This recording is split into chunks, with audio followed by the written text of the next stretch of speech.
Hello, today on my channel you will hear an amazing story about life. I hope you enjoy this story. This one struck me to the core. Honestly, I still can't forget it. Enjoy watching. Alex, a professor of medicine, decided that he would fly to his homeland. His sister reached him the night before to inform him that there would be a reunion of classmates in their home village, his graduation. 25 years had passed. She said that everyone was coming. They wanted to see him. And immediately my heart ached. It turns out that everything that was in his youth, remembered to the smallest detail, as if it was yesterday. Remember the good and the bad, especially what happened in 10th grade between him and Agatha. He was very young then, but now he's turning gray. It's hot July. In London there is nothing to breathe. The asphalt is melting and you can suffocate from the stuffiness. The suburbs in the countryside were not so bad. He'd been away in the country since a week ago. Rested, and yesterday all day saved up over work. But that phone call from his sister interrupted all thoughts. The work started to fall out of his hands. Dawn was the creative spirit. Finally, he put the papers in the desk, took a shower, and went to bed at midnight, but he couldn't sleep. He wondered whether he should go to this Jubilee meeting. Perhaps nothing delayed. From the student hustle and bustle, he had already rested a little alone. Why not go? To see his mom and sister. He keeps promising, but he can't get away to visit them. But when she comes, although invites classmates, how they will meet him, the one who often seems such a boring guy. It wasn't until the very next morning that he decided he would go. The business class flight was almost imperceptible. At the airport, he took a cab right away. He remembered the bus station. He arrived there with time to spare for the shuttle bus. He took the ticket, walked around the station for a long time, waiting for the departure. It was like he wondered if he was doing the right thing. And again, he convinced himself he was doing the right thing. Before departure, he dialed his sister's cell phone number. She asked him to be sure to visit them as soon as the meeting was over.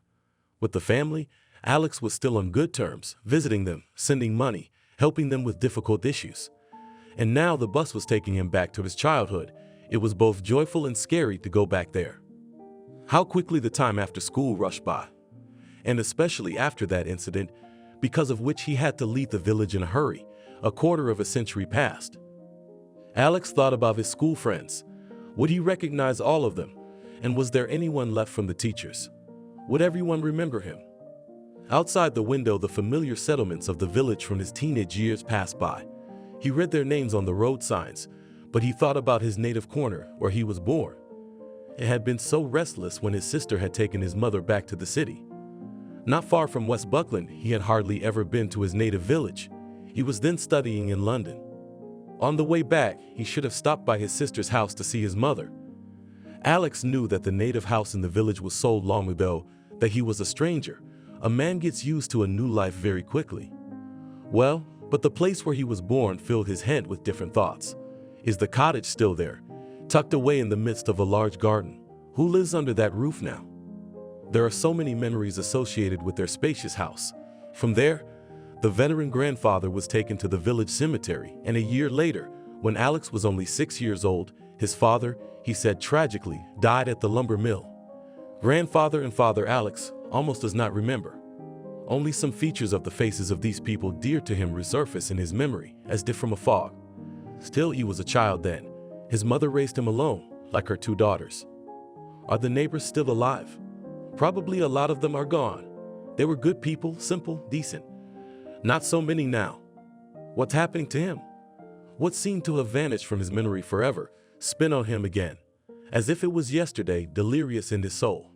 And after all, before this trip, he was sure that, crossed out, whitewashed, they're all cloudy and painful, which is associated with the end of his childhood and the beginning of adolescence. Only why, in years later, after everything had happened, he could not love anyone else.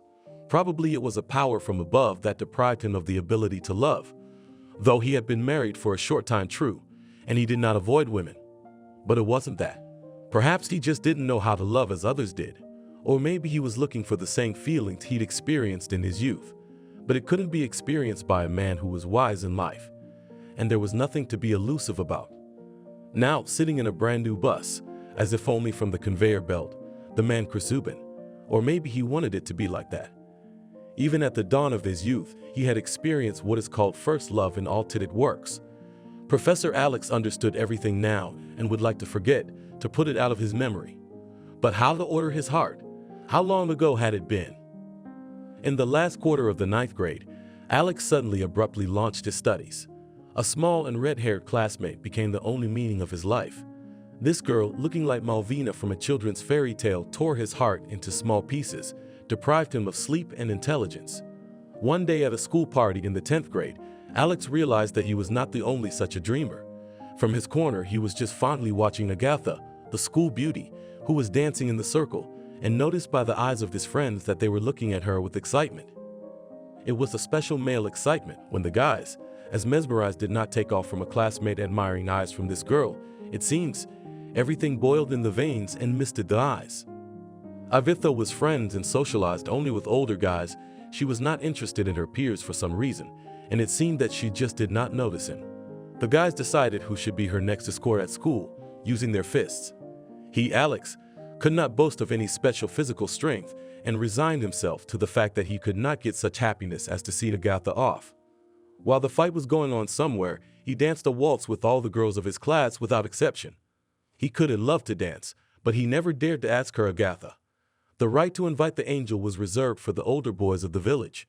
Angel, cute girl, many called in Shkrisu thanks to the teacher, who once for successful studies awarded the student with such a praised nickname, which stuck to the girl. Alex. Sometimes it seemed that he knew Agatha well, and at the same time did not know her at all. Sometimes in his fantasies he drew the image of a girl bright, innocent, pure. But in the village, there was a lot of gossip about her. Alex did not want to believe all the bad things that were said about Agatha, and that reached his ears. And the rumors about her had been bad for a long time. He had hoped to talk to this unattainable beauty someday, but he had never been able to approach her, and probably never would have dared if it hadn't been for that incident. Even after all these years, it was painful to remember the past. Alex opened his eyes. The almost empty bus was entering the city near West Buckland. Here he didn't recognize the places at all. A clean, cozy little town. Everything had changed. I caught myself thinking that I could hardly find a bus station on the local streets without help. There was no time to earn money by getting berries from the garden to the canteen. Alex decided to visit his older sister in Michigan. She worked there as a store clerk, not far from the square, in a grocery store, a store he remembered well. Now Jim owned his own chain of stores. Business is going great. This town wasn't what he remembered. Now it's gleaming asphalt. Billboards flicker everywhere, as if shopping centers were nesting in a large metropolis. As a child, he walked the streets of this town. He bought all sorts of stuff, and returned home, where his worried and angry mother was waiting for him. Alex tried to remember what other events Michigan was connected with. He and his classmates came to buy gifts, souvenirs, and candy for the girls' holiday. Perhaps that was all for Ed. The professor shook his head, shedding the burden of memories. The bus slowed down and stopped at a row of stores. A kiosk sold local newspapers. Alex bought one and went straight back to the bus. There were a little more passengers. It was harder to breathe. The heat was gaining strength, forcing the morning coolness out of the cabin.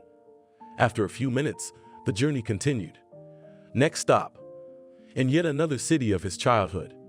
This place wasn't particularly memorable. For him, it was just another stop on the way to the village. As they drove along, Alex reminisced. The long-awaited, but so heated, restless from the summer heat, school graduation had come. Alex got a good diploma after all. He was able to show a little more diligence in the last year. The boy has always been distinguished by an outstanding mind with a wide outlook, able to see something special in simple things. The giftedness of the young man in the future bore fruit. He entered medical school, graduated without difficulty. Poe wrote a series of scientific papers, became a professor of medicine, and even taught students. His fate many could envy, but then at the evening he felt depressed. After the official celebrations, which ended toward the very evening, the graduating classes were left on the second floor without teachers for a while. After 11, all outsiders were asked to leave the hall. They wanted to be in a small circle in their native school. Teachers traditionally gathered in the teachers' lounge. Little by little they drank champagne, which had been prepared in advance by the parents of the graduates, and yesterday's 10th graders, having thrown off their new shoes, taking hands, stood in a circle and started jumping to some hit tune. Everyone was loudly singing along to the famous band. It was as if they vowed to never part, to never grow old. The night was fast approaching. Agatha happened to be next to Alex. The girl's hand was thin and fragile, suddenly appeared in his hand, and their eyes met. "We should get out of here," quietly and discreetly. Suddenly the girl suggested, "Let's run away from everyone," she whispered hotly. "Where?" he asked excitedly and surprised at the same time. "Anywhere, where we'll be alone." There was no mockery in her eyes. As if expecting to hear such words from Agatha, Alex suggested, "Shall we go to the garden behind the village?" "No, let's go to the playground with the swing," she said and smiled. "Let's go," worriedly, Alex agreed, not realizing yet what was happening. But after all, he had noticed long ago. At the main entrance to the school, her former boyfriends were crowding. Did she get bored with them, or did she want to leave without anyone noticing it? And so far away, a playground on the outskirts of the village. The young man was disturbed. What could have happened to make her notice him? "They wouldn't know to look for us on the hill." As if to confirm his guesses, Agatha said and smiled guiltily. They left the school from the emergency exit, where they were let out by the good Aunt Amy, the janitor, not waiting for the classmates with the class teacher and the principal to go to meet the dawn. Alex and Agatha, holding hands, walked along the path of the village, silent, but both of them felt good. The steamy air was easy to breathe, slightly cooled by a faint breeze. Agatha's white dress gave out a barely vulnerable rustle. Here and there the silence was broken by the barking dogs that guarded the farmyard. The road was long, but the classmates quickly reached the chosen place. The site was the small hill of yellow sand near the quarry dug by the builders. It greeted the boy and girl with a dim light that shone through the tall trees. They swung for a long time on a swing extending to the upper thick branches of the pines. It was a real marvel. Agatha laughed at the guy's jokes, where only he took them from then, joking, but it was restless at heart. It was all beyond his comprehension. How could it be that Agatha was with him? He couldn't even dream of it. On the last night of school, there was something inexplicable and unexplainable going on. How could he erase from his mind all the black things he'd heard about her before? The older kids weren't exactly shy about bragging about what they'd supposedly done with Agatha. True, the boasts were cryptic in hints. It was often emphasized that someone had allegedly had such things with her, and then they said the girl was beautiful, but she behaved like everyone else. However, bad talk about her began recently. Before that, the local Don Juan was afraid of her older brother, who then lived in the village. But last fall came the sad news. He was killed and thrown off a train when he was returning from earning money. Money had ruined the boy. Barely recovered from her grief, the girl began to live a life of hindsight. There was no one to protect her. Agatha was left alone with her mother, who, as they said with grief, got drunk and became an old woman. How painful it was for Alex at first to hear bad things about Agatha, but a dark suspicion still nested languidly in his soul, letting the worthless gossip lodge in the back of his mind. He cursed the entire village that had treated his angel so disrespectfully, and only after some time, having grown up, the guy calmed down a little, began to study hard. He was tired of unrequited love and decided to forget himself in his studies. He tried not to notice Agatha as she did him. And really, who was she to make him turn himself on for her? Who needs such a sacrifice? And gradually, it was as if he agreed with those who were saying mean things out of spite. Maybe it's true. And Agatha, proud and unapproachable to him, continued to study on excellent. She still drove the village boys crazy, who won the right to be her escort by fists behind the school. One thing Alex knew, she didn't choose anyone herself, she was chosen. That was another circumstance, not in her favor. Not once had the young man dared to assert the right to walk the angel home. And suddenly she is now with him next to someone who yesterday had not noticed and who dreamed of being her escort at least once, but did not get in line to get the right to do so. You, Alex, are like that. Agatha suddenly smiled her beautiful smile. Her beautiful eyes sparkled in the dim light as well. He swung the swing. A warm breeze was blowing a lumful, snow white like a bride's dress. What kind? Surprised the guy, breaking away from his thoughts. She did not answer, but only smiled enigmatically. For the angel himself, the fate was not cloudless. Agatha was going to the graduation party with a pain in her heart. Mommy, where are you going tonight? The blind boy looked at his mother resentfully. If you don't want to tell me, I know where I'm going." Agatha smiled tenderly and compassionately. She stroked her son's head, though she was not at ease, and asked, "Where's my bear cub going?" "I saw when I read the message from someone yesterday you were so upset. You were crying yesterday, and you promised me you'd never cry." "My happiness. You have my word. I'll never cry again, only smile. We'll be fine." "Yes. Yes, I love you very much. You're really not going anywhere? Promise me then." The boy was happy. "I don't know, my little bear. I think I have to go to a village. I was born there, you know, my dad, mom, brother, and grandmother lived there. I went to school there. You know, how can I explain it to you? There was a young man. I was younger than our Chris at the time. I was a fool, and I made an unforgivable mistake. Mommy, I know the name of this village. I read West Buckland yesterday. You're quick, my son. And that's the name of my village. That's where the message came from. What does it mean? I've never even thought about it. I'll go and ask an old woman if she's alive. I'm confused." Agatha caught herself thinking. She really doesn't know much about her village, and she can't be forgiven for being a teacher. It's not good. "And if you're going, when?" "In the evening, I guess Chris will be here closer to dinner, and you'll stay with him." "Yay, brother is coming," jumped up on the sofa child. This sincere joy was transmitted to the woman as well. Agatha kissed the boy, headed to the kitchen to prepare her son's food for tomorrow. She was still very much excited. This message of her little happiness that suddenly settled in her apartment filled her life. She had completely forgotten that 5 years ago, during the reunion she had attended, they had agreed to meet again this year. She did not miss a single meeting of her classmates. She went to the village and on the 10th anniversary and on the 15th anniversary and the 20th anniversary of graduation. I went with the hope, what if? Those hours with her classmates were wonderful. It was like she was happy, but I was always sad. It didn't come true. And every time I got the hope that a miracle would happen and she would get rid of this heaviness from her soul, which had been weighing her down since she was young. She hoped for an accident, but no miracle happened, and she realized that it was her own fault. Everything was forgotten for another 5 years, and now she's out on the road again, hoping for a miracle. Agatha decided that she should roast a chicken in the oven so that her sons would be provided with food while she was away. The boys really liked chicken meat and, smiling, began rubbing the carcass with salt and seasoning. She loved to cook. At that moment, she was reminded of other things. Happy and sorrowful that changed her life, brought her so much sorrow and joy. But in those 25 years, many different things happened in her life.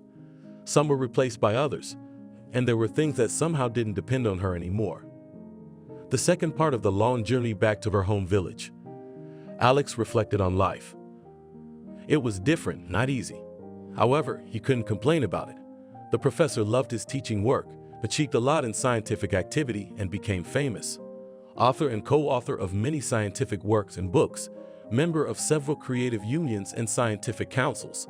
He won somewhere in something, was recognized at the state and even international level. But any next laureate never warmed his ego. He traveled a lot and willingly traveled around the country, visited many places abroad. However, as he realized all this was not just for the sake of curiosity. It seems that all the time he was looking for something or someone. Yes, he just loved life. Good, settled, he had enough money. He had everything he wanted in the way he wanted it.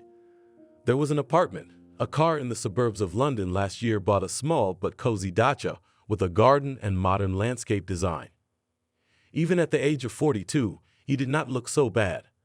True, a rare gray hair on his head, but it did not seem to spoil him. Above average height, a lean, trim man. All in all, he was still an enviable beau, according to his younger sister. She loved her brother and wanted by all means to drag him to live in the historical homeland. But he said it wouldn't work. I was doing well in London too, as best I could.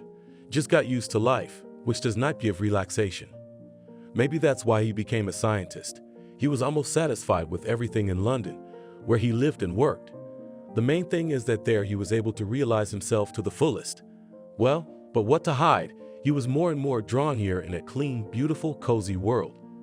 His sisters and mother often visited him, making his bachelor life diverse. Looking at the people most dear to him, he often thought that maybe in this their constant care of him a grown man. And there is the meaning of human happiness, mother and sisters. But was his life happy? To this question, Alex was afraid to look for a definite answer. "Son, could you open the hatch?" Alex was suddenly addressed by his grandmother, who was sitting on his right. "You can suffocate." "All right, I'll open the lid." He got up from his seat, adjusted the hatch, and went back down. Grandma smiled toothlessly. "Thanks, son." "You're welcome." They just drove out of town, rounded the traffic circle, and turned toward West Buckland. On the road sign, Alex read the familiar name and held his breath. He didn't remember that before there was a signpost to his native village. From what he saw, it was as if he had met a fellow countryman. His mood improved. There was a feeling of pride. Not every settlement is worthy to be mentioned on the way. The kilometers flashed by, and it was about an hour to the native village. Alex was getting more and more excited, as if he was going to a competition. For some reason, he dreaded this moment, the meeting with his childhood. He remembered a recent conversation with his second sister. She had said that their village was degenerating. He didn't want to believe it. It seemed as if he would return to the same village he had once left, as he had thought at the time, forever. But what Jim had said somehow confirmed to Agatha that there was little left of the old village. Someone had left. Someone had died. The firm that was once considered famous in time seems to have disappeared. What a beautiful picture outside the bus windows. The fields are well tended. Rye as tall as a man for admiring. Roadside villages, enviable cleanliness everywhere, smooth. Painted fences, cottages. A question to which he has told himself for 20 years not to look for an answer.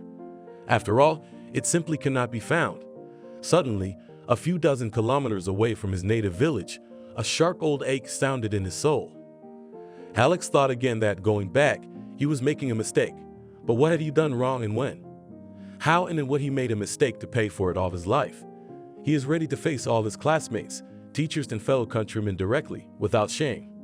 He really has nothing to be ashamed of.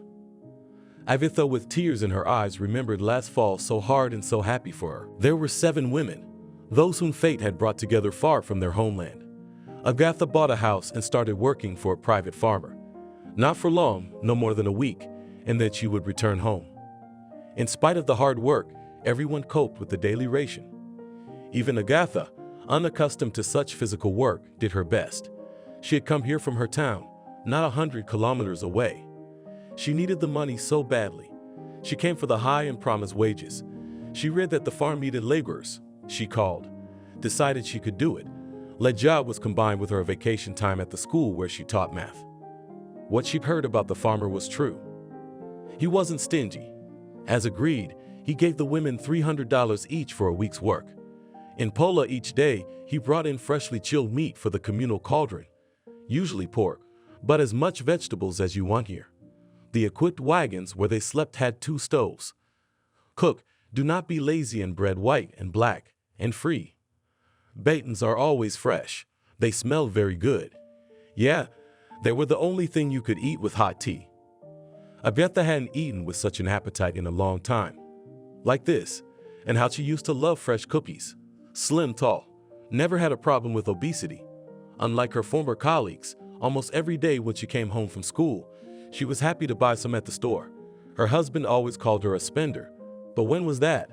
No longer is her Fred by her side. He stayed in the city with his fierce hatred. She bought a house in the country and spent every penny she had just to get away from her tyrant husband. Fred and turned on Agatha, then jealous, then closed in the bathroom, did not give money for children, demanded to dress almost in a burqa, often dragged by the hair. And now she has run away. To the fields in the summer she went to work for a farmer. Her eldest son has grown up and is studying in the city. The poor guy works at the same time. What can you do? The women who worked with her in the summer were almost the same age. Viola had just turned 5 and Grace was almost the same age. The women all wondered how Agatha had the will to leave her husband in the city and go to the God-forsaken countryside. Where else would I earn so much? She answered question after question from my tyrant. Not alimony, but tears. And my son for the winter must be dressed, put on shoes. He's growing up. I used to live in the house of my husband and mother. Ask me what life is like there. I couldn't bear the grief. How can you find a good job in the countryside? Agatha often cried. I don't know what was going on in her soul, but she couldn't tell anyone about it. There is so much inside not to burn out alive, and it still did not give peace. A woman on part-time work in the field became friends, sang during the day. In the breaks, they remembered their feminine, kind, painful, did not touch. So the days passed, and at night her back was tired and her arms were humming. Agatha could not sleep. She cried into her pillow, her tears flowed. All over again life was breaking through. Memories, distant graduation night, or rather night. You're so ethereal. Alex is a dreamer, Agatha said quietly then. She added lonely. But what are you dreaming about? You're afraid to say. Is that bad, do you think? No, it's great. The girl smiled and obviously choosing the right words, after a few minutes continued. But it's strange that there are still such people in the world. It's amazing. I've always respected you, I admit. I think you know what you want and you'll get it. Probably because, like my unfortunate brother, you idealize the world, which, unfortunately, is far from perfect. That's something from the field of philosophy, Alex laughed. No, I don't idealize. I don't agree with you here. I just love everything in the world. And these swings and pine trees and benches and volleyball court. And these birch trees, of course, I love them too. Do you love me too? Agatha asked him bluntly. He stopped talking. The question caught him off guard. To tell the truth would be to say that he had been suffering for 2 years. He was like a madman. Each time it was a new experience, when after another school party she was escorted away by some new winner, a fist-fighting game of himself. Why not him? How he hated her in those moments. He was self-critical of himself, though. Could he, a medium-sized, skinny fellow who was no different from the others, have been more or less successful in learning to claim a place in the Cavalier? In their village, strength had always been honored, and the mind by, maybe it is still now worth to say everything that is happening in his heart and soul. What if she laughs at him? But why would he doubt her sincerity? She's the one who made the first move, so why are you in agony, fool? He asked himself. Your dream is near, and you have a chance. I don't know now, he replied quietly. He pushed the swing and suddenly retreated to a pine tree. You don't know? Agatha was surprised. It seemed to Alex that she was disappointed to hear his answer like that. At the same moment, the girl deftly jumped down from the narrow board, came up to him and stood beside him. Did you know before? Asked quietly. Agatha, it's not just excited, and Alex lowered his eyes. I don't know what's happening to me. It's been so long since I've... Love, Agatha complimented me quietly. And you probably hate me because of this gossip. She was worried too. She was silent. The first glimmers of a new day were appearing on the horizon. The girl looked at the boy. Agatha timidly began he. I'm not like that, Alex, whispered she. Not at all like the village gossip. I can do it, you know, when I fall in love. Or only when I'm sure I'm loved. God, I hadn't thought of anything like that. Alex timidly touched the girl's hand and immediately pulled it away. It was cold. What a fool not to realize that the girl was cold. She'd be ballooning soon. He hurriedly took off his jacket and carefully threw it over her shoulders. Agatha did not refuse. She was silent, but suddenly her thin shoulders trembled. He sensed that something bad was going on in her soul. The girl cried. What's the matter with you? You don't believe me? Who will believe me then? If not you, even my mother despises me. I'm not happy with her, do you understand? What it's like to live and not love your mother. And she doesn't think about anything but alcohol. Agatha was trembling. And you? You love me. I've always felt it. But you're just so indecisive. And so am I. Agatha, it can't be. He was surprised to hear such an unexpected confession. You think I'm blind? Heartless girl. The girl wiped her tears with the sleeve of her jacket and looked at him in love. I realized everything a long time ago. You may disagree, but I know it for sure. My heart tells me. She was always very anxious, waiting for September 1, ever since way back when her parents first brought her to first grade. Long before September 1, she'd been thinking about school. There was a feeling of the beginning of something bright and real. And the closer it was to this date, the brighter flashed this bright and exciting warmth, which sometimes also worried. Would everything be all right? Though what was there to worry about now? She had found work in the village, and could it be otherwise? Agatha had worked at the school for 16 years in her life. Then, in the distant past, she came to the city from the village school to substitute for a teacher who was on maternity leave in a difficult social school. 2 years flew by quickly, and when that teacher went to work, Agatha agreed to stay here as deputy director for educational work. She was so attached to the school that even though later the place of the subject teacher was vacated, she did not take it. Years of changing time, Agatha remained in good relations with pupils, lived their problems and pain. The school was changing its status from social. She became an intern. The educator loved her boys. These little people, unknowingly offended by fate. There was so much pain in their eyes. Her children loved her and called her mom. The years passed. Children grew up and like birds flew out of the nest into adulthood. And many, usually the most difficult ones, having become independent, sent her congratulations, came to visit, confessed that they missed her without her, their foster mother. In recent years, there are fewer children in school. The state actively promoted education in the family. The bosses did not hide that the boarding school at any moment can be disbanded. It's a shame, but what can you do? Perhaps she will be left here without a job, obviously not. She's not just an educator, but a specialist of the highest category. Isn't there a place for her at home? When the last children were taken away to another school, none of her former colleagues came to say goodbye to them. She cried for all of them, hugged each child, kissed them on the way out. But Tom, a little boy with tear-filled eyes, as blue as the sky, hugged her skinny arms around his neck and begged pitifully, "Mama Agatha, take me away." It seemed her heart would burst into tears. She couldn't take him away now. It's so hard for her to live. Fred wouldn't accept her. He threw her out on the street, and her own son still had so much to do. That's all she could whisper in her little bear's ear. "I'll call you. You promise?" "I promise, darling. Just listen to me in your new place. Study hard. I'll be waiting for you. Mom, Agatha." His desperate voice lingered in my ears for a long time. Her husband, when he found out his wife had been fired, beat her. He locked her in the house and went for a walk. At that moment, the woman decided to count the money with trembling hands, gathered her things and documents, studied the advertisement for teacher vacancies in the nearest villages. Soon she bought a house in the village. She got a new job. Slowly she organized her everyday life. By summer, she went to work part-time for a farmer.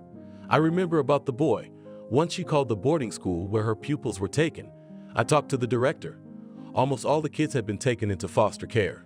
The only one left was Tom, who for some reason refused to come to the phone. Agatha cried all night. "Agatha, what's wrong?"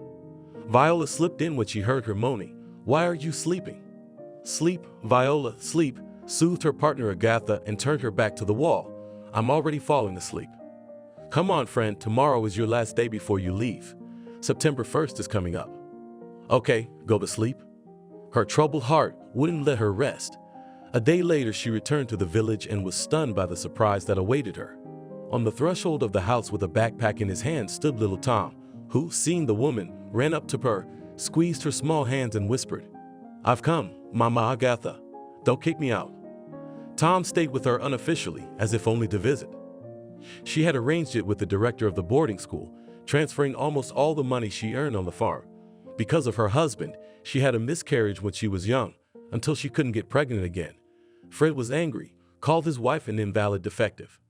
She got together with him by accident, not for love, but for some momentary morbid passion. Perhaps she was too fond of the director, and he took advantage of her situation, invited her to live with him. Soon they were married. Fred cooled down quickly. He started disappearing from home, and she went to work at the boarding school. There's a lot of kids there who don't meet anyone. A little while later, she got the paperwork together and adopted Tom. But before that, she had to go through a lot more trouble. Fate presented her with another challenge. Agatha came to September 1, dressed up, even ran to the hairdresser, wanted to stand next to the teaching staff. She was genuinely happy that she was appointed to her former position as a teacher. Even the doobies have not changed much.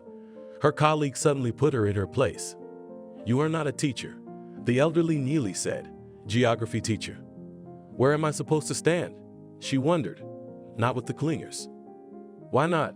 The work of the assistant educator is technical." The ground seemed to crumble under her feet, barely restraining herself not to cry. She hid among the parents. Flowers on this day did not wait. For the first time in many years of working with children. Immediately after the lineup, she knocked on the principal's door. It turned out that the management had changed. The new head received kindly, listened to what happened and confirmed. "The position of tutor, it's now been abolished. And you, Agatha, wrote an application to the personnel department to accept you as an assistant teacher. You agreed to work as a janitor. By status, this position is not a pedagogical position. Accordingly, you lose the right to vacation and all the small privileges of a teacher. It was your choice. But I didn't know. I was told that in this position, my salary would only be a little less, and everything else would remain the same. I wanted to work here so badly. I couldn't help but cry. But I didn't know any of this. The young director was embarrassed. And what is your educational background? I graduated from the math department. I used to teach math, but for almost 15 years I worked as an educator. I have the highest category. Agatha looked at the principal with hope. I'm sorry, but there are no vacancies right now. Contact the education department. Maybe there are some in other districts? I'm sorry. Agatha walked out of the office alive, unable to see the way home. It's him.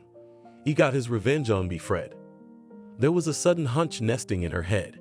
She hadn't seen her ex-husband since she'd run away from home. But Fred was not the last man in the regional education department. She was once again distracted from her sad memories by her son. Mommy, why are you so sad? I'm the one who upset you. I'm sorry, I won't do it again. Tom rushed to her and hugged her with his warm little arms. Come on, my bear tried to smile at her son Agatha and remembered something not very good. But I will not cry, I promised. Really? Rejoiced the boy. Really? Run to your room and play. I have a lot to do. You and your brother have to prepare food. I'll go. I need to, and you'll be home alone. You won't be bored. Agatha smiled. The boy looked at her carefully and said, Mom, go, do not worry, we will be fine, we obey you. I know the family. Tom ran to play in the other room. She tried to do something, but the memories make her want to cry, and for some reason everything fell out of her hands.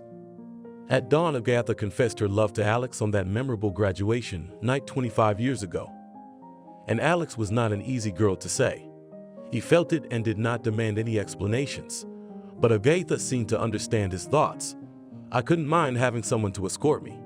My brother was dead. Everything was different. It's a nightmare at home. My mother drinks. I feel sorry for my grandmother. She's a miserable old woman. At school, my classmates don't like me and teachers, and they often humiliated me.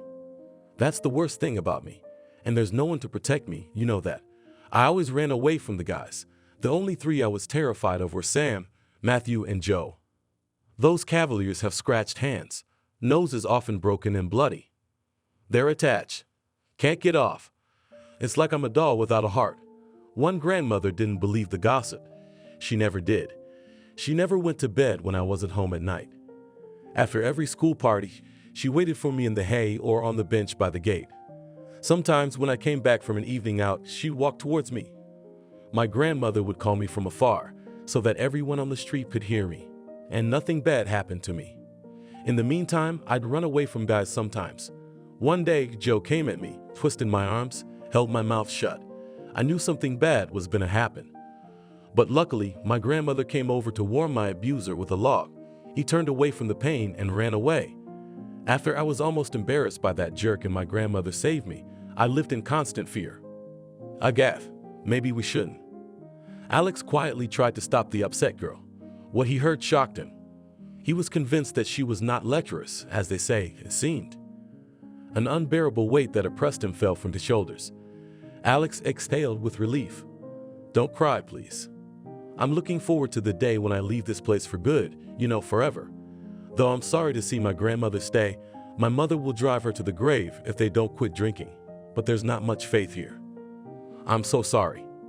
I'm not sorry, and I'd rather you kiss me. Agatha asked in a trembling voice. I've long wanted you to kiss me. But he did not dare to do so, only hugged the girl very hard to warm her in his arms. He felt her heart beating madly as it tried to break out of her chest. Alex was silent. And Agatha, resting her head on his shoulder, whispered, those bastards beat anyone who paid attention to me. Who I smiled at casually. Did I keep you safe? I deliberately avoided looking at you so they wouldn't guess anything. Tonight, I know it's going to end badly. What did? Alex was suddenly numb, not understanding anything yet. Agatha was crying, and he didn't know how to comfort her. He cursed his naughty hands, which for some reason did not dare to touch her marvelous hair to her face. They'd agreed long ago, the whole three of them. I was coming down from the second floor and overheard them talking. The bastards were standing at the window discussing how things would go down to punish me for all the times I ran away. I wouldn't let anyone. They conspired to make sure I wasn't a girl anymore. Everything as they planned was going to happen today before dawn, so I ran away with you. Bastards. Worst, it's not going to happen. What will happen is fate, and you will be the first. The girl looked determinedly into the guy's eyes. I've been thinking about this for the last few hours. Agatha. Alex seemed to stop breathing. Silently, I've made up my mind. Agatha, honey. I'd rather be with you than with those bastards. Sweetheart, I really did love you all the time, and I hated you so much. I'm sorry, I know everything. No, you can't know everything. Alex, she's suddenly ashamed. What? Do you know how this happens? Frightened, whispered the girl, frantically wrapped her arms around his neck. I haven't yet. She leaned against him in her head, murmuring with incredible excitement. They both fell silent. Won't you regret it? He asked embarrassedly. I love you. That's the main thing. And I love you. I whispered really, really hard. Agatha, I love you. After an inept, almost childish tender kiss, they smiled at each other. The first roosters started their song, and it frightened them. Let's get out of here. Suddenly, Alex strongly pulled the girl behind him. Where to? Agatha was frightened by his determination. She could hardly keep up.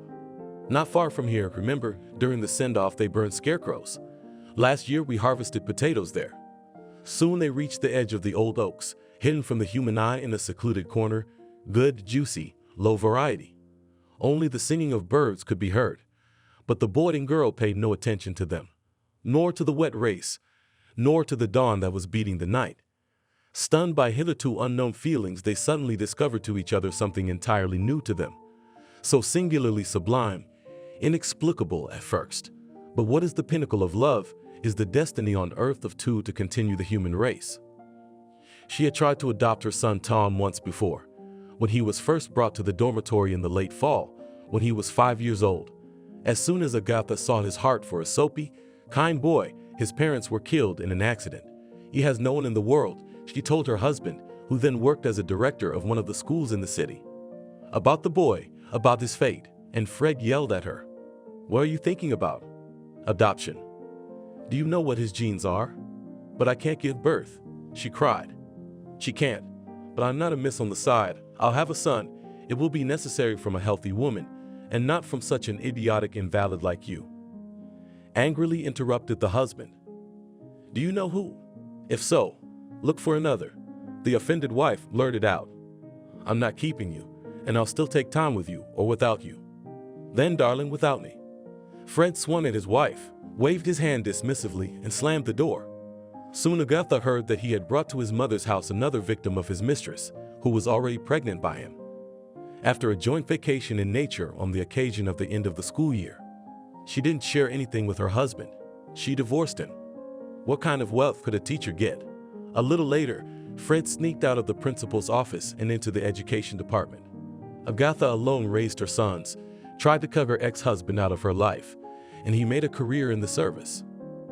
After a while, he became responsible for all education in the region. Agatha did not care at all about her ex-husband's career development and his personal life.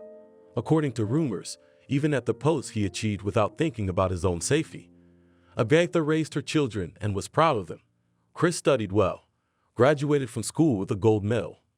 At the town festival, he received his first very serious. The mayor was supposed to present the well-deserved award, but he suddenly fell ill.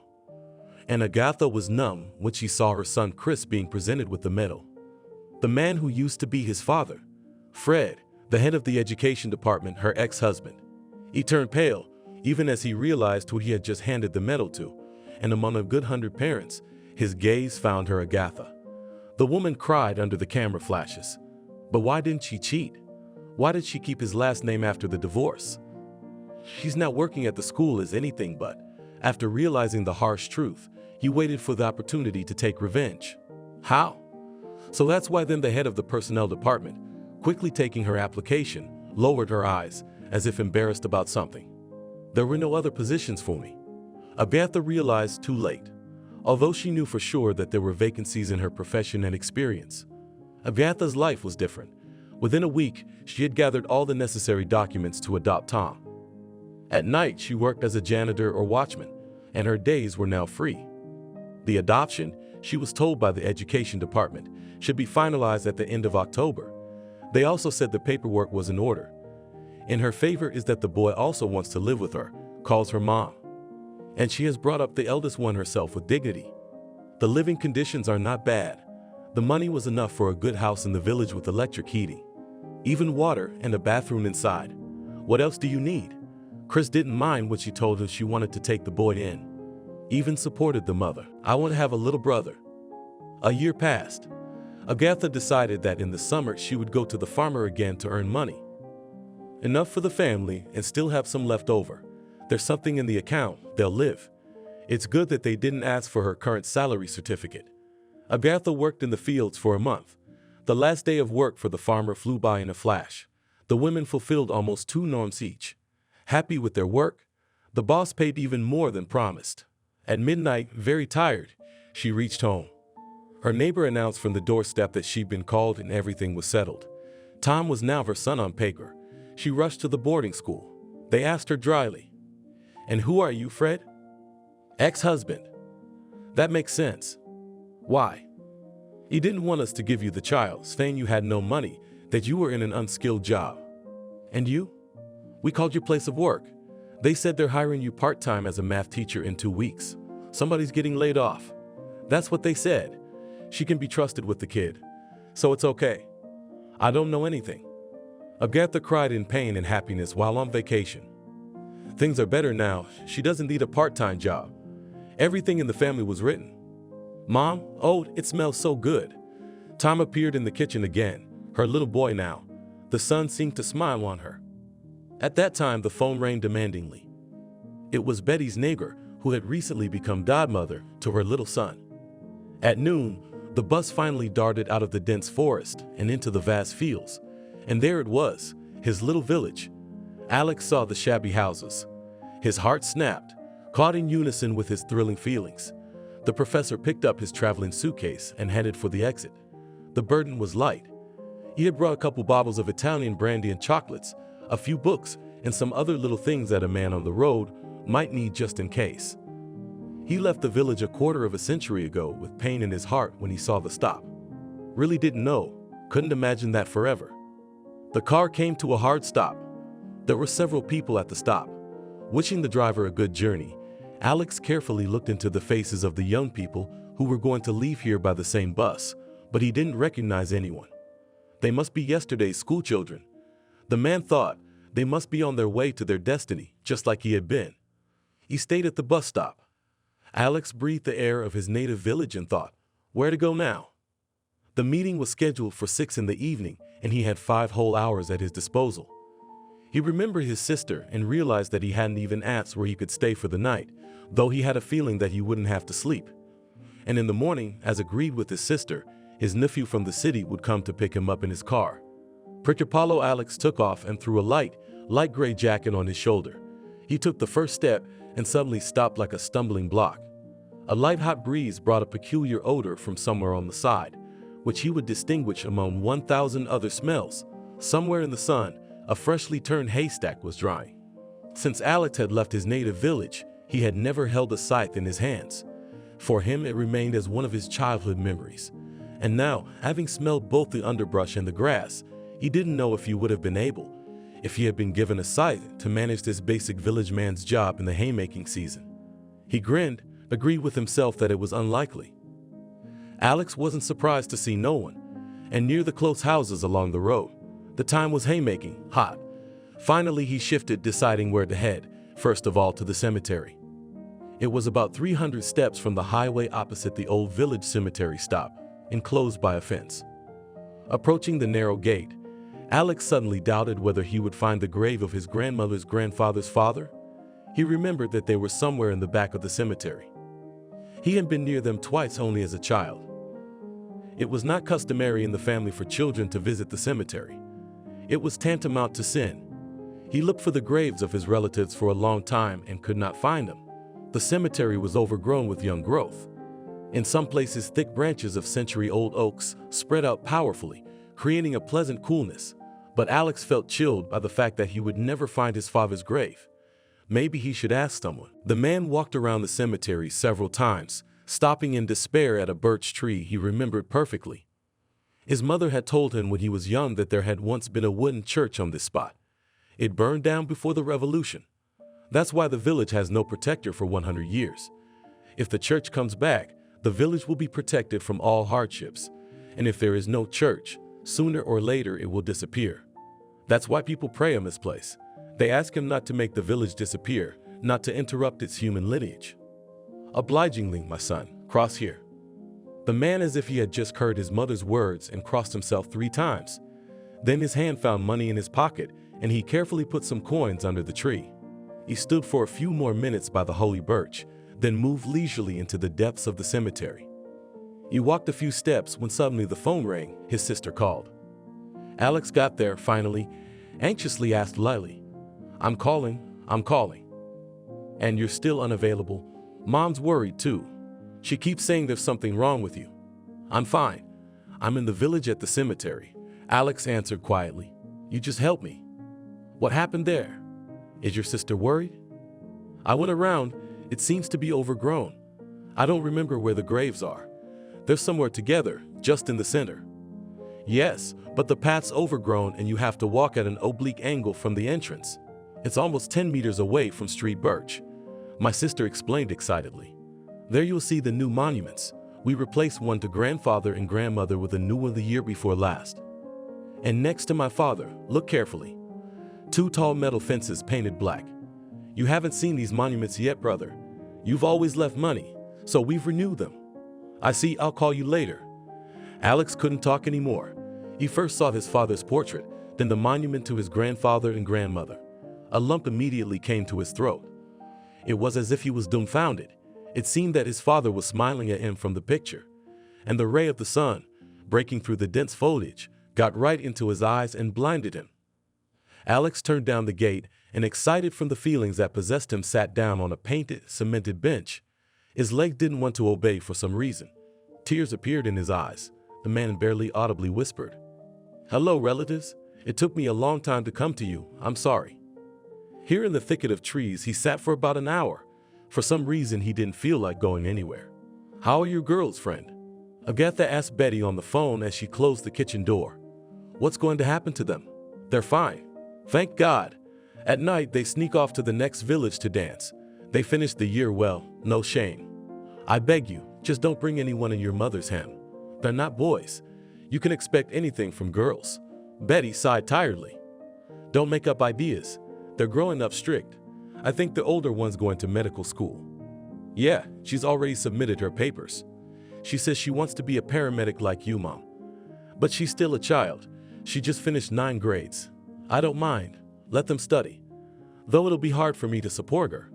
But I'll manage somehow. And how's my godson? He's fine. We're already reading and counting on our own. In short, he's mastering the first steps of school science, Agatha said. Oh, you're a lucky girl, though your ex-husband, really inhuman. I'm still shaking. What can I say? It's their tribe of men, I guess that's all. Mine and yours. I remember mine drinking and gambling more. You and I were unlucky. I thought I'd change into my liking. Change for the better. Changed? You cried so many tears. There must be no good guys in nature, or life makes them the hell they are. There were. We had a lot of good guys in our class, and they haven't changed. I know their wives are happy with them. I've seen it in their eyes and I'm jealous. When did you see that? Where? Betty was surprised. Well, we meet every 5 years, our graduation. And we've never gotten together. There's nowhere to get together. Our villages have been evicted. You know where I'm from. There used to be a village there. I read poems of my classmate poet. I can't sleep at night. My soul is torn apart. School, light, stars lit the door, arms wide open, not dusting the fields to rush painfully far away. There are no lessons. Silence is not today forever. Try now who to gather. Finish reading a passage from the poem, said her friend. And who's going to do it? It needs a good organizer. And next year we could have an anniversary meeting. 25 years. How we flew away, who? Where? We never saw each other again. With sadness in her voice, Betty said. But it's a poem that moves me too, said Agatha. Do you know we're going out tonight? Suddenly, without enthusiasm in her voice, Agatha told her friend. Tonight? Really? That's great. You'll go, of course. I don't think so. Betty was going to, but she changed her mind. What's with the friend thing? It's a little hard to explain. I'm in no hurry, Betty said, so tell me what's weighing on your mind. I see you're ready to cry. What's the matter? Can't I hide it from you? Agatha's getting worried. It's no wonder you called me and you're so sad to tell me all this. Yes, I always went to those meetings not because of my classmates, Agatha said. I only wanted to see one. It was your first love, Betty's insight. It was like reading her friend's mind. I suppose it was my good fortune, but I was a fool to trample it on myself for what I'd done. They won't forgive me. Agatha's voice trembled. She was ready to cry. Did he love you? And I loved him. And I was a coward, and that's why I paid the price. I've been paying for my stupidity all my life. I cry for losing my own destiny. Hold on, hearties. I don't want anything. I just want to see what he's become. To apologize to him, that's all. I can't keep him. You have to ask for forgiveness. He was a very clean guy back then. I was the opposite. I was a pretty little bitch. But he doesn't come. I asked around, they say he lives somewhere in London. A great man. His mother was taken from the village by her sisters to the city. What if he comes today? Betty found herself ready to cry with her friend. They'll come and you won't even see him. If I saw him, I'd ask him to forgive the cross on me. What am I going to do? Betty? You must go, if only to see if he is or isn't. And from what I understand, something ridiculously childish happened between you two. Maybe he doesn't remember. If he doesn't come, forget about him forever, and live in peace for yourself and the kids. No, it wasn't childish between us. Children don't play games like that. You're saying the right thing, Betty. I'll think about what to do. What's there to think about? Of course you should go. You won't lose anything. You tend to forget a lot of things among people. On the contrary, this is all I can think about. My dead brother, my grandmother who passed away prematurely, and my dead mother swollen with alcohol. But you're strong, Agatha. I wish I was a weak woman, but life makes you strong. It's gonna be okay. Is everything okay with Chris? Waiting for lunch. He promised he'd be here. Leave it to Tom's lad and get a cab to meet him. How far is it to your village? It's an hour and a half away. It's in the next neighborhood. Make sure you go. Money is garbage. I'll call you tomorrow night. Don't whine, you hear me? It's not good to suffer from uncertainty. You have my word. You got it. Alex didn't recognize his village.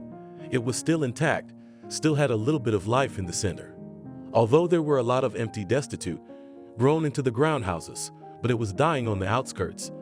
It was clearly visible from the cemetery here, making his way to her across the clearing. He barely found the path that took him to the lonely, abandoned houses. He had known this place since childhood. Around the corner was a wide lowland in the middle. The ordinary field road was not evenly lined on one side and the other. There used to be a dozen or two serviceable houses standing there. Here in one of them Alex was born and lived for almost 17 years.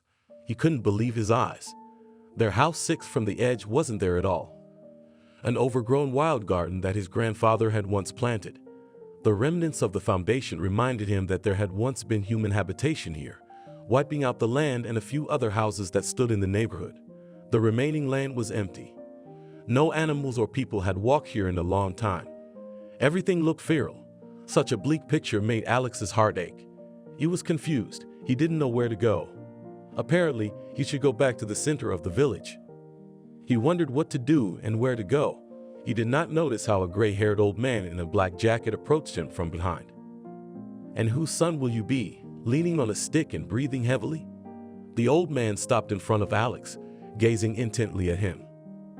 Alex turned at the voice and barely recognized in the E from the mountains pancake old man. Ever young and skinny as a girder, Eric, the former stable boy. God, what does time do to a man? Uncle Eric, don't you recognize me? Asked Alex and smiled happily at the old man. I am a blind man. I remember someone familiar. But if you're standing near Alex's former house, a good man was. You must be one of their kind." "Yeah, I really am." "Son, will you be the youngest?" The old man was being devious. He looked at Alex without taking his eyes off him. "You got it. But yeah, I took my dad's drops." "Oh, what about you, Alex?" "The one who took the girl, took it, got naked and ran away." "Where do you live now? Is your mother alive?" "She is. Uncle's in town." "Thank God, she's fine." All Alex became sorrowful and ashamed. So many years had passed, and even today they remember him badly in the village, though he was not guilty of anything or anyone. Uncle is stabbing his eyes with the truth. "Oh, people, what do you know about me, about my pain?" The mood's gone completely bad. But should I take offense at the old man? He looks at everything in his own way from the height of his perception of life. And he believes, perhaps like everyone else in gossip, and somehow I can't convince him that he, Alex, didn't spoil anyone. No, believe you. I live in London, I work. And you, uncle, how do you live, like an aunt? The man asked. "What is it here, son, do you say? Our life is like this, day by day and closer to death. We are waiting for her. But we can't wait. Susie, my wife is very ill. She's been paralyzed for a year." "What's the trouble?" "I didn't know anything. It's been years. You remember Joe, he was a little kid, wasn't he? Everything he did led to prison. Sometimes his daughter, our granddaughter, comes for a day or two, but she lives in a hut with an old woman." The old man wiped away a stingy tear. "Are there many residents left in our village?" "No, I've heard, apparently they closed the school this year. It's a great misfortune. In a village, when there's no school, no church, no school, every year there are fewer and fewer people. If there are 300 people, it's okay. The whole village, not like before. I think your house was bought by a family from a neighboring village. 4 years, since the woman died. But her daughters can't come here, can they? It's all they care about. So it collapsed. The house was torn down. Don't take offense at the old man. Maybe you really had a good thing going with that girl. You should have locked her up for nothing. That's what your mother said, and my old one. So live happily ever after. Don't be offended by my reminiscing. Guilty or not guilty, you can see everything there." The old man weakly jabbed his finger at the sky, crossed his small hand and slowly walked to his house. Alex looked after him for a long time. Then he quickly walked away from the place abandoned by people. He felt very uncomfortable after the conversation. Alex was disappointed, realizing that the village was dying, and was very shocked when he met his former classmates and classmates on the threshold of the village club. He did not recognize all of them. They had parted on the doorstep of their native school at some unknown time. How did they change during this time? Childhood friends. He looked at their faces with excitement. I even regret a little that I didn't come sooner. And them, former classmates, turned out to be just human beings when they had to and when they didn't. Supported each other, met not only once every 5 years, but also when it fell out. Invited teachers to their meetings and seemed to know everything about everyone. Didn't know anything about anyone. Perhaps only he, Alex. Before the official part, which was prepared by local amateur talent, Alex still felt awkward. Former classmates, although they were happy to see him, but met him a little reservedly, as if they were talking. "Why are you boy getting proud?" He did not take offense at the reproach, and teachers visited chemist Oxy and still young former vice principal Ains, who, when sorted out the truth, had forgotten the way it was forgotten. It turns out he's remembered here. He is far from the last graduate and in science has reached good heights, which no one has ever dreamed of here. Almost the whole world knows him. But he's forgotten his way back to his native school. But he showed up, even if it was when his native school was closed. The whole village seemed to have gathered at the club for the reunion. Alex realized that only in summer it still comes alive a little bit, when children and grandchildren and great-grandchildren come here for holidays. But that was not what he was thinking about. The closer was the beginning of the holiday, the more bitterly he realized that sometimes fate disposes of a person as it pleases. She apparently will not come, because finally he arrived. None of his former classmates mentioned the angel. Apparently they were shy, remembering what had happened between him and her when they were young. He didn't dare to ask anyone about her. Still, Alex hoped for a miracle. Suddenly the door would open, and she, Agatha, would walk into the hall. As much as she had changed over these quarter of a century, he would recognize her immediately. When it came to classmates, They began to remember those who were no longer in the world. Alex began to think about them, but there was no dean, it turns out. He was sitting on the next desk. He was a good guy, though he was a bully, but for some reason he didn't live in the world. Broke his life, drank himself to death, got himself killed, and his family couldn't keep him and his kid together. Is that dean's fake or what? There were other losses. Some of those left in the village drank themselves to death and died early, that they had once been, and Alex had forgotten. Studying from D's to C's, nothing else seemed to stand out. Only dim images of them came to mind when they were looking at the school album, which someone had taken to the meeting. Alex unexpectedly mentioned another classmate, even a friend of Christian's, with whom he had once practiced photography. Someone told him that after school Christian had gone to Italy and had not even come to his mother's funeral. He hadn't been seen in the village as long as Alex had. He hasn't shown up now. The organizer couldn't find his address. Alex was surprised to see his school friend Greg, who had always, as Alex remembered, been a bit of a weirdo and a bit of a mess. Now there was a tall, trim man standing in front of him. Lived in Manchester, raised a son and a daughter, worked as a director in a firm, said he'd started as a laborer after serving in the army. Now the boss is a respected man. On the board of honor hangs his portrait, contact and responsible man in the village. On vacation helps his mother and father. Greg did not leave Alex aside, and meeting him was a real joy for Alex. They exchanged addresses and phone numbers. But the girls' classmates are now women, living and working. Who's where? How? It turned out that everyone was happy. Happy with the life they had. A lot of them have grandchildren already. Maybe it's not like that. Maybe they don't want to say it's not as good as they'd like it to be. Who wants others to know that you are not doing well? People are like that. One pity the other the opposite.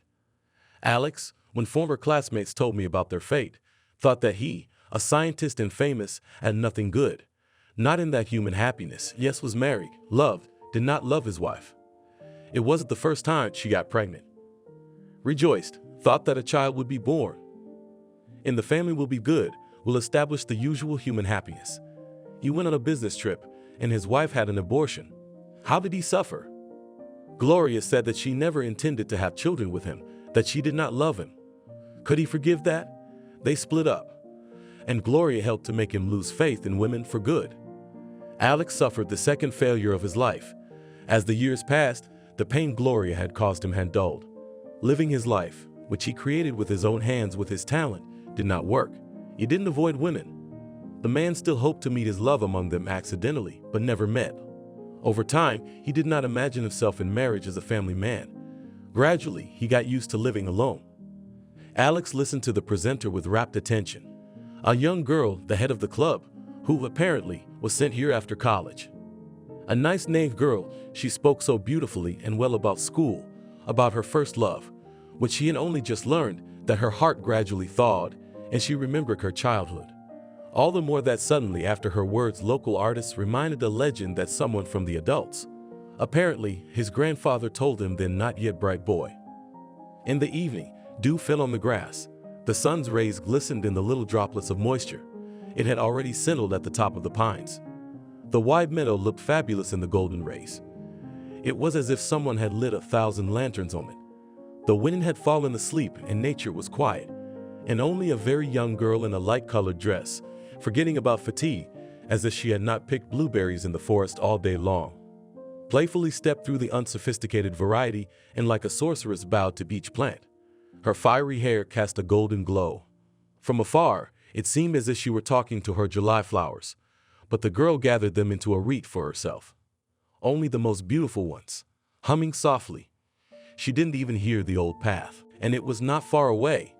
A carriage drove by, raising columns of dust. In it sat a handsome man, dressed in some delicate clothes.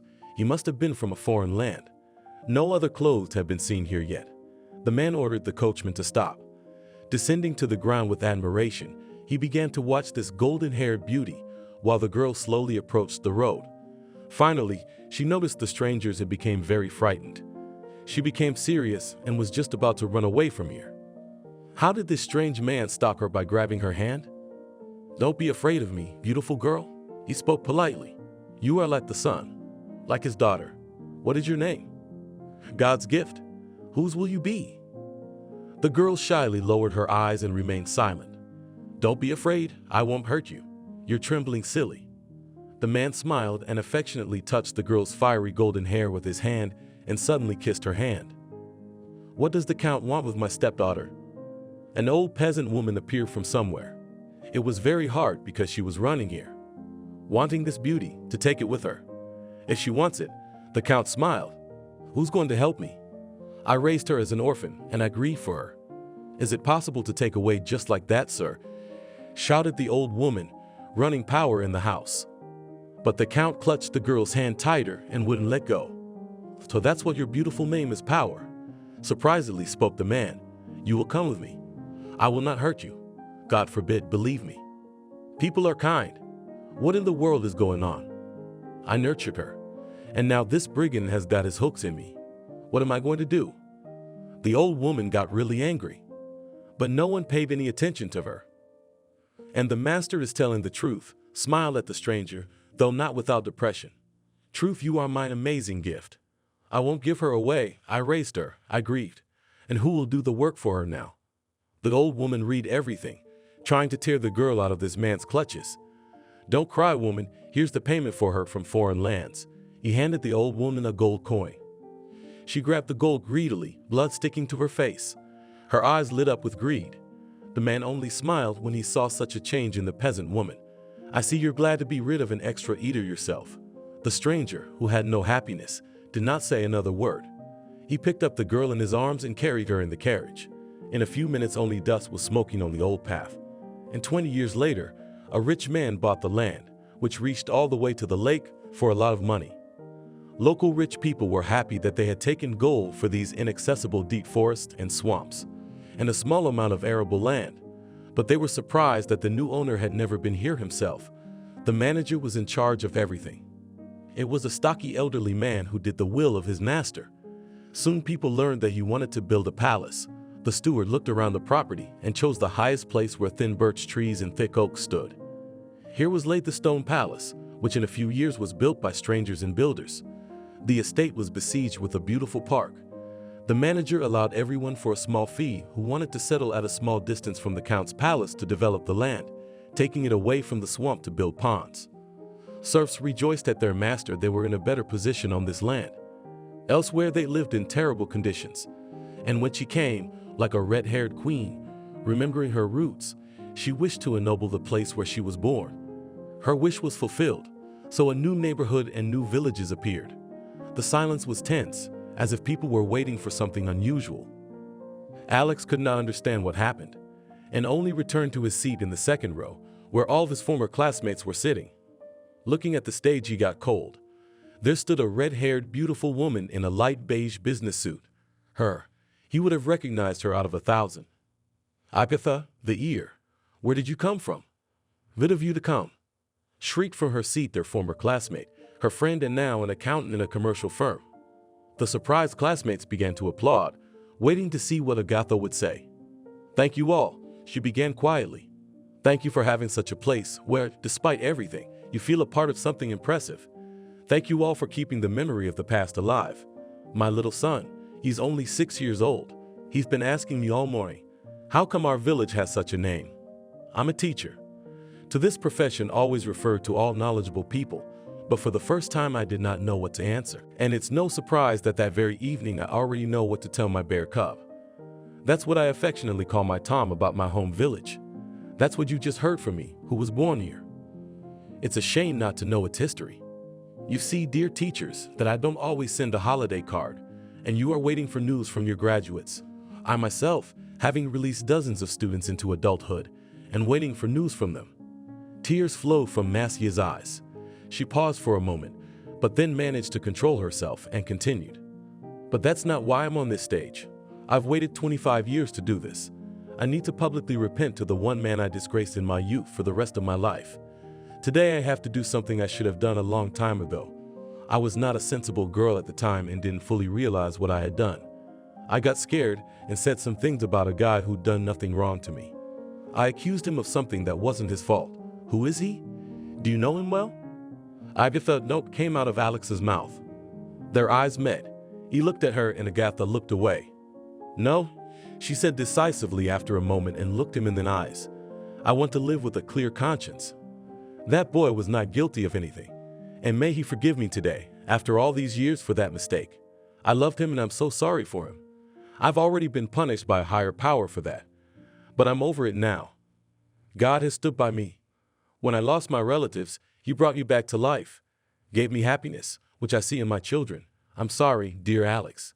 Forgive me, you all of me, and the young, please don't hurt those you love." The hall was silent.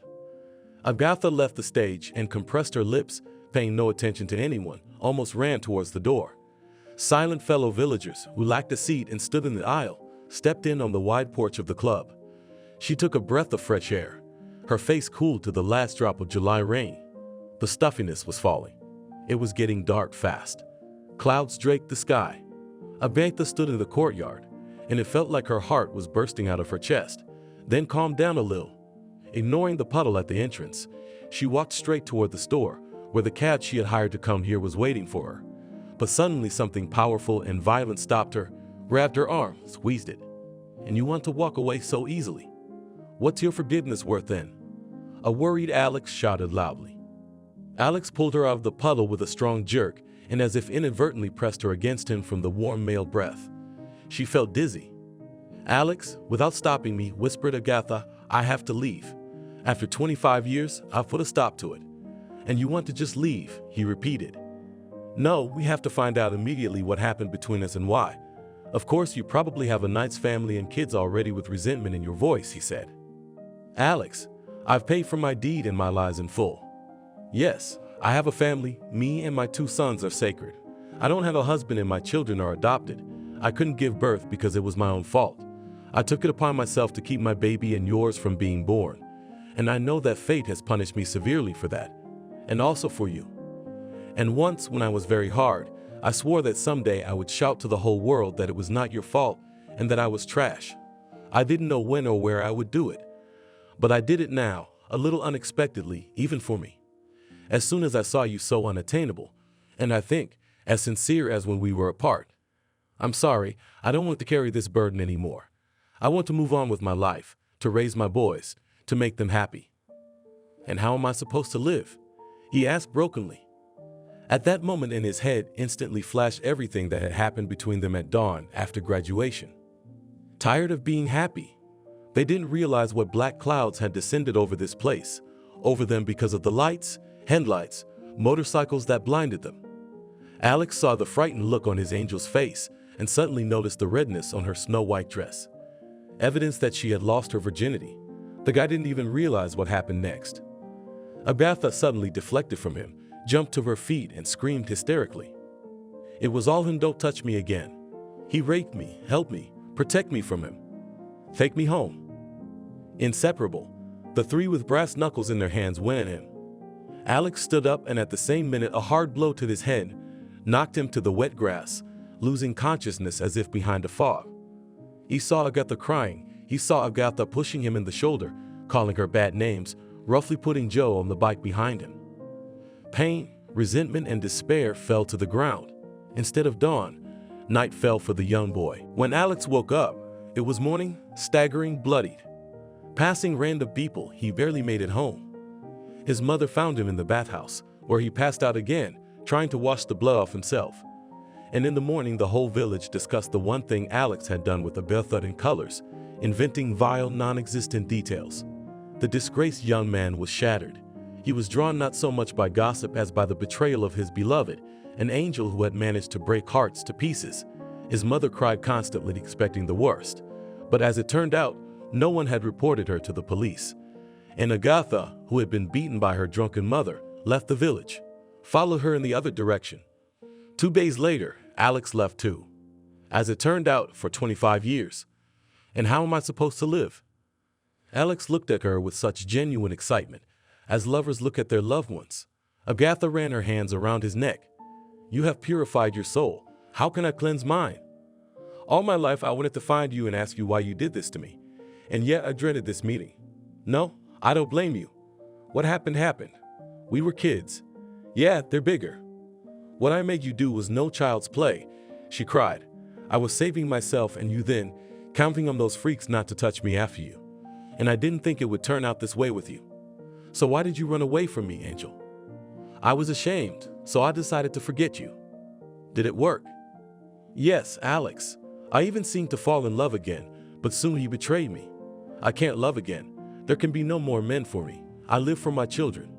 But I've loved you all my life. No, Alex, you love the memory you have of your angel girl. Your angel is gone. Gone from this world. And the woman in front of you now, from another world, she's been through a lot. She's been burned by her mistakes. Maybe she'll love again someday. Why don't you love me again? Because you won't change your life for me and your children. We have different paths. Then what's the point of everything? Don't you know me well enough? No, Alex, you have to understand. Angels don't come back. I'm sorry. And apologize for me to our classmates and teachers. I'm going home now. My youngest son has a sudden fever this afternoon. I have to go, and nothing in the world can stop me. He's calling for his mom, you know? He's calling for me. She answered calmly. Wait, just a minute, he said. Can't angels who fly away if you ask them to? Can't they grant one wish? Agatha realized what Alex meant. She kissed him on the temple and whispered in his ear, Be happy, Alex. And you was all Alex could say to her. He didn't want to accept what was going to happen now, but it did. Agatha got into the cab without looking back. In another minute, the car disappeared. It was as if the night had swallowed it up. After the rain, it was cold, excited, and puzzled. Alex stood still for a long time. It seemed to him that with the car, leaving him alone, and his youthful dream disappeared. Earlier, he could not imagine that it would be not so difficult to part with it, and so difficult at the same time. Perhaps his soul has been aching for so many years, or maybe it was just starting to ache again. It's only been a month. Alex had just gotten home from work and had no sooner undressed than he heard the doorbell ring. Walking? He said, annoyed. It wasn't blocked. The door opened and a young postmistress walked in. I have a letter for you, she said, holding out a gray piece of paper. Sign here. Then she took out a small notebook and a pen from her purse. He stirred, looked at the mailman's narrow, long face, with the snub nose, the closed and weathered lips, and wanted to guess from it what was in that letter. But that young, fresh, ruddy face was calm, perhaps only slightly displeased that he had forced her to go upstairs. There was no elevator in the 4-story house. Poe he signed with a trembling hand, thinking something bad had happened to his family. Having separated from his sister and mother, he was afraid that the next time his mother would not wait for him so old and infirm. She was anxiously listening to the story about the reunion. She cried and even threatened his classmate Agatha, but the mailman left. He was alarmed and didn't read it right away. He took the envelope, ran his eyes over the address. No, it was not the address of his relatives. It was written from an unknown village. He recognized the handwriting. It was her letters, slightly intricate with hooks on top. Opening the envelope, he pulled out a small note and a picture of himself looking at him from the card. Only younger. More like what he'd been as a kid in 10th grade. His heart swelled and tears welled up in his eyes. On the back it said Chris. Alex put the card on the washing machine, slowly undressed, and taking the letter, went into the hall. He began to reread every word with trepidation. Come, I'm very much looking forward to it, Agatha. He smiled tiredly. Apparently, after the meeting, Agatha was bored without him, living alone in the village, tired at work, and in her free time she didn't know where to turn and who to talk to. Of course, it's not easy for her, thought Alex, excited by the letter. A hunch pierced him at once. His soul ached. Maybe I don't have to. I had to tell about it all at once, because not everyone understands, not everyone sympathizes. Blurred, wandering thoughts in my head did not fit into a coherent picture. But what do I really think about it? What am I supposed to do? Alex was frantic. Here I have a letter in my hands, which I dreamed about all my life. I was looking for something, torturing myself, remembering. And now fate has decided. But I just found out that for 25 years they kept my son from me. A new betrayal, a new pain. What to do about it? The man gloomily went to the kitchen, took soup out of the refrigerator and began to eat it without warming it up. I'll go, Alex decided wistfully, thinking about his work, about the fact that he would have to leave again, and then argue with Agatha again. Let her decide for herself. I have an apartment, a summer house. Where's it all going? Without her, though, why do I need it? Alex got up, walked around the room, again preparing for the road, for the main evening on the airplane, for the long transfer on the bus. On the road, he sat by the window and, closing his eyes, wanted to forget himself and sleep. But he couldn't. He thought about her. Maybe I was wrong to go. Alex thought about it. One should live for love, and without it there is no sense in life. He got out at the district center, went to the car standing not far away, to the driver and said, "Take me to Ashwell, my friend." Alex asked the driver. No, he waved his hand. "I only drive in the city. The road is bad there." Exhilarated by his failures, Alex saw a farmer's car stop not far away. A tall, broad-shouldered man in a cap and jeans got out. "Hello, friend." Alex greeted him cheerfully. "Give me a ride to Ashwell. I'll pay for it." "Great." He looked around first. "I don't know." The driver rolled his eyes. "Let's go." They were silent on the road. The strict man sternly held on to the steering wheel, not intending to enter into conversation. Whit's chest was flipping upside down. He did not know how to behave, what to say and what would happen next. He arrived in the village late. Getting out of the car and thanking the driver, he asked the grandmother sitting on a bench outside the house for directions. They saw him off with some amazed exclamations. Alex reached a small house behind the newest windows. He stopped, glad that the light was still on in the room. Feeling excitement and joy that he was near his dream, he quietly opened the gate and entered the yard. Not immediately knocked on the door. He listened. Soft footsteps and invited voices almost scared away the guests ready to run away. But here was the door. On the threshold stood she, his angel looking straight serious, slightly shuddering by. Alex leaned over and kissed her on the lips. She immediately squirmed. Then she rubbed his thin fingers on her cheek.